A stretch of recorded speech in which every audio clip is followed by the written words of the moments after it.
साथियों नमस्कार। मैं Prateek Chaudhary advocate Chaudhary legal associate से आपका स्वागत करता हूं, वेलकम करता हूं। आज हम आपको कुछ ऐसी जानकारी बताने जा रहे हैं, जैसा कि आपने थंबनेल को देखा होगा, कि किसी भी सरकारी कार्यालय में अगर आपका कोई काम रुका हुआ है, बहुत लंबे समय से रुका हुआ है, आपने बहुत कोशिशें कर ली, अधिकारियों की मिन्नतें कर ली, हाथ पैर जोड़ लिए, तमाम चक्कर आपने काट लिए, आपके जूते घिस गए, आपकी चप्पलें घिस गई और आपका काम नहीं हुआ, तो आज हम आपको बताएंगे कि ऐसे सरकारी कार्यालय में आपके काम जो लंबे समय से लंबित हैं, रुके हुए हैं,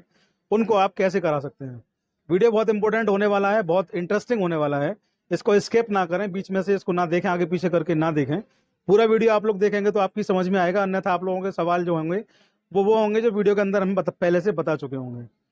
तो आइए, सबसे पहले जो नए और पुराने व्यूवर्स हैं जिन्होंने अब तक चैनल को सब्सक्राइब नहीं किया है, उनसे फिर एक बार रिक्वेस्ट है कि आप लोग चैनल को सब्सक्राइब कर लें और जो ऑल नोटिफिकेशन की बेल है उसको दबा दें, जिससे कि हमारे आने वाले जो लीगल अपडेट्स होंगे, लीगल वीडियोस होंगे, आपको तुरंत जैसे ही अपलोड हो तत्काल आपको मिल सके।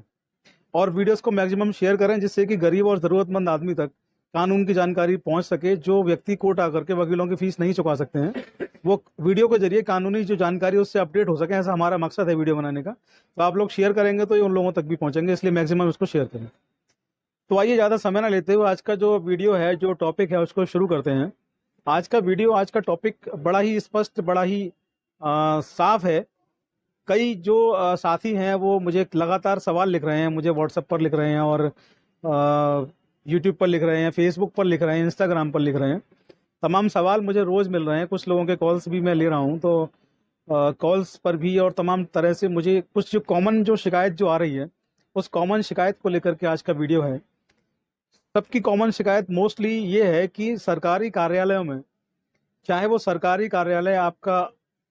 अलीगढ़ सॉरी कोई जनपद जो आपका जनपद है, उस जनपद के जिलाधिकारी का आपका कोई कार्यालय है, वहाँ पे आपका कोई काम रुका हुआ है, आपका पेंशन, वारिसान, या आपका स्कॉलरशिप, बच्चे की छात्रवृत्ति, या आपका राशन का काम, या पासपोर्ट का काम, कोई भी आपका काम, या आपने प्रधानमंत्री योजना में घर के लिए आवेदन किया, आपको घर के लिए पैसे नहीं मिले, या आपने विधवा पेंशन या वृद्धा पेंशन के लिए अप्लाई किया, आपको पेंशन नहीं मिली, तो ऐसा कोई भी काम जो स्टेट गवर्नमेंट का हो या सेंट्रल गवर्नमेंट का हो, यानी कि भारत सरकार का हो या प्रदेश सरकार का हो, ऐसे किसी भी काम के लिए आपने आवेदन दिया और वो लंबा समय गुजर जाने के बाद आपने करीब करीब 100-150 चक्कर लगा लिए, आप थक गए, परेशान हो गए और आपको अंदर से लगने लगा कि यार कुछ हो नहीं सकता, छोड़ो, बिना बात की मैंने, तो आपकी जब हिम्मत टूटने लगे, यार या बहुत से लोगों की हिम्मत टूट चुकी है, टूटने वाली है, उन लोगों के लिए मैं बता दूं कि आपको हैरान परेशान होने की ज़रूरत नहीं। आज मैं आपको कुछ ऐसी चीज़ें बताऊंगा, कुछ ऐसे बेसिक्स टॉपिक्स बताऊंगा जिसको लेकर के जो काम आपका सालों से रुका पड़ा है वो चुटकियों में काम होने लगेगा और आप अपने काम को बड़े आराम से, बड़ी तसल्ली से आप करवा पाएंगे। जी हाँ, ये कोई झूठ नहीं और ये कोई जादू भी नहीं, मैं कोई आपको जादू सिखाने वाला नहीं हूँ। इसमें आपको क्या करना है कि इसमें आपको जिस विभाग में आपका काम लंबित है, जिस डिपार्टमेंट में आपका जो एप्लीकेशन है वो पेंडिंग चल रहा है, उस एप्लीकेशन को, उस विभाग को आपको क्या करना है कि संबंधित जो भी आपने आवेदन दिया, उस आवेदन की जीरोक्स लेकर के, फोटोकॉपी लेकर के, या उस आपने ऑनलाइन कोई आवेदन किया है तो ऑनलाइन से उसकी कॉपी निकाल करके, या उसका जो नंबर जो है, उसके सर्टिफिकेट्स नंबर, या कोई भी उसका नंबर जो होते हैं वहाँ पर, एनरोलमेंट नंबर या कुछ भी नंबर लेकर के संबंधित विभाग में जन सूचना अधिकारी के नाम, यानी कि लोक सूचना अधिकारी के नाम, आप एक आरटीआई यानी कि सूचना का अधिकार अधिनियम के तहत एक पत्र लिखें और उस पत्र में आप स्पष्ट रूप से ये लिखें कि ये बताइए कि मेरा ये आवेदन जो मैंने फलानी तारीख को, उस पर तारीख डालें, उसका नंबर डालें और उस पर लिखें कि साथ में उसका जो आवेदन किया उसकी कॉपी, फोटोकॉपी हमने साथ में लगाई है। तो ये बताइए कि ये जो काम है वो किस वजह से हमारा रुका हुआ है या कहाँ तक इस पर प्रगति हुई, कितनी प्रगति इस पर हो चुकी है, इससे अवगत कराएं। तो जब आप इस तरीके का सवाल आरटीआई को जब आप इस्तेमाल करते हैं, आरटीआई आप कैसे लिखेंगे, कैसे इस्तेमाल करेंगे, उसकी फीस क्या होगी, इस विषय पर अगर आप लोग हमारे चैनल पर जाएंगे तो आपको तकरीबन 200 वीडियो इस बात के लिए ही मिलेंगे कि आरटीआई को कैसे लिखना है, क्या लिखना है, फीस कैसे चुकानी है। तो प्लीज़ ये वाला सवाल यहाँ पर ना करें कि उसकी आरटीआई को लिखें कैसे, उसके लिए हमारे 200 करीब वीडियो हमारे चैनल पर अवेलेबल हैं, आप लोग देख सकते हैं और देख करके लिख सकते हैं। तो आप लोग आरटीआई का आवेदन दें संबंधित विभाग को। यकीन जानिए, जो आपके जो आवेदन थे जिन पर कार्रवाई नहीं हो रही थी, जो आपकी एप्लीकेशंस थी, जो संबंधित अधिकारियों ने, बाबुओं ने कचरे के डब्बे में डाल दी, फेंक दी, जला दी, मिस हो गई, गायब हो गई, वो फिर कूड़े के ढेर में से वो लोग खंगालते हैं, उनको निकालते हैं, साफ करते हैं, झाड़ फूक के उनको साफ करके रखते हैं और फिर उन पर काम करना शुरू करते हैं। तो आज